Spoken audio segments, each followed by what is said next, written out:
জয় হনুমান। এই হনুমান প্রতিমাটি আমরা আপনাদের সামনে সম্পূর্ণ রং বা সাজানো দেখাবো।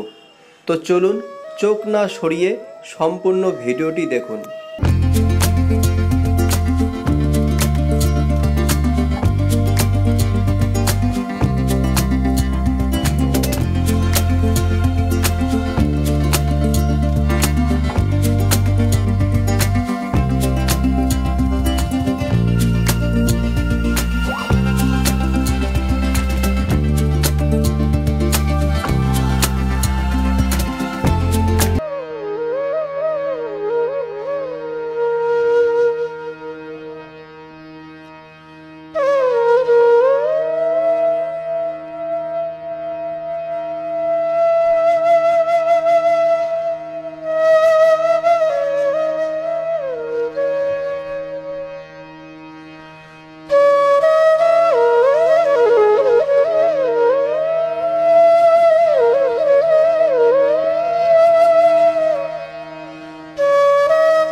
জয় হনুমান।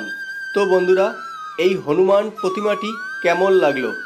ভালো লাগলে অবশ্যই লাইক করবেন এবং এই ভিডিওতে কোথাও বুঝতে অসুবিধা হলে তা কমেন্ট করে অবশ্যই জানাবেন। বিভিন্ন ধরনের দেবদেবী ও হাতের কাজ দেখার জন্য চ্যানেলটি সাবস্ক্রাইব করে আমাদের সাথেই থাকুন। তো আজকের মতো বিদায় নিচ্ছি, দেখা হবে পরের ভিডিওতে। সবাই ভালো থাকবেন। টাটা।